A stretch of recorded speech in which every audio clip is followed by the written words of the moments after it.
You know, I grew up with Ninja Turtles. I loved the humor that the cartoon had when I was in South Africa. I'd watch it every day, the reruns, I loved it. The first movies I saw in South Africa, and they were fantastic. And what's so great is with today's technology, we've been able to update the Ninja Turtles and give them a scope that they've never had before. Also in a Michael Bay production, you're allowed a massive amount of action and scope in your films, and so we have had the ability to retain the humor and the charm of the cartoons in the first films, and we've been able to bring in the scope that big action movies of today have and sort of marry the two into a massive action entertaining experience. Well, I think the most important factor for Ninja Turtles is that they are fun. That was the number one thing I remember from being a kid, Michelangelo being funny.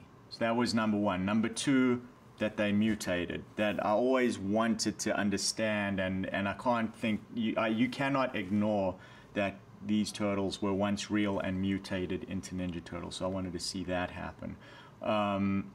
And again, I think when I go see superhero movies today, I love the spectacle and the wish fulfillment of, you know, what extra strength, or in the Ninja Turtles case, ninjutsu can bring to your action sequences. So that was something we really wanted to realize in this movie.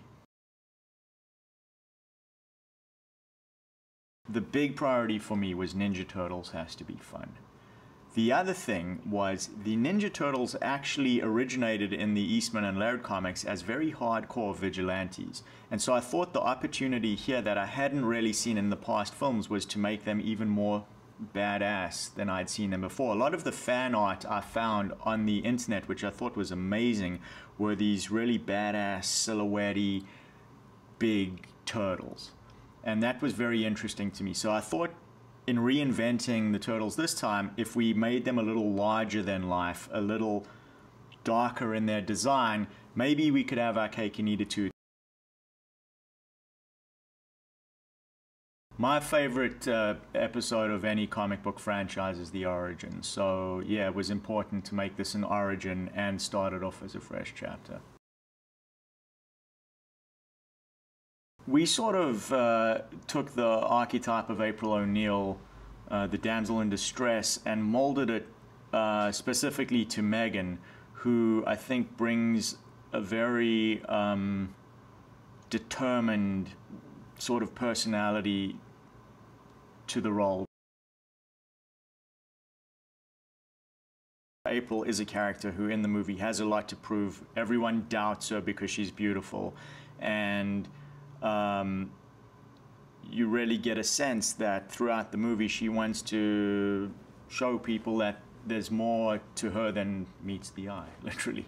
And you know, she becomes a real family member, a real hero for the Turtles, and there's great relationships between April and Raph, or April and Michelangelo, who has a big crush on her, and a real respect between her and Splinter. And a lot of that, I think, comes from Megan and the way she feels about the characters, because she's a massive fan of the Ninja Turtles. I think The Secret of the Ooze was like her favorite movie. And when we met her, she emailed myself and the producers and was just telling us what a big fan she was of the film. And I see it every time I show Megan a trailer or a new piece of footage. She loves the Turtles, as a fan does, not as an actor in the movie. So we just sort of brought as much of Megan to the archetypal April as possible. You know, I think a lot of what works so well in the movie is the banter between the characters, the warmth and the charm that the Turtles have with one another, the brotherhood and the family. Well, in a sense, what's funny is when we cast the actors for the roles of the Ninja Turtles, it was like any other audition, because we wanted to keep it as real as possible. You know, Noel embodied the fun innocence of Michelangelo. I'd worked with Noel on Battle Los Angeles, and he's an amazing actor. And so he was great because he could elevate the role. And so in addition to Michelangelo's comedy, there is a depth and something you really care about with his character. Alan really epitomizes that sort of brashness of Raphael, and you saw it in his audition. Same with Jeremy, who brought this nervous nerdiness to the role. So the actors had to go through a normal audition process, and so you could almost see how the characters would be a year before you got to see the characters. We got really lucky to get Will Arnett, who is such a great comedian. He is so funny in the movie. It's awesome. Every time he's on screen, the audience laughs.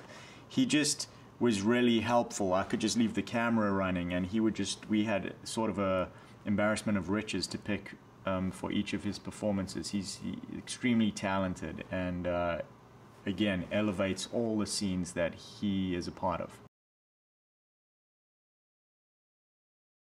You always need great villains in a comic book movie, and Fichtner is an amazing actor.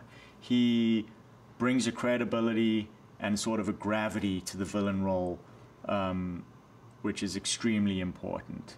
Whenever Fichtner was on set, what's also great is the other actors rise to his level, and that helps a lot in a scene. Whenever you're directing a scene and Bill's in it, it's a better scene.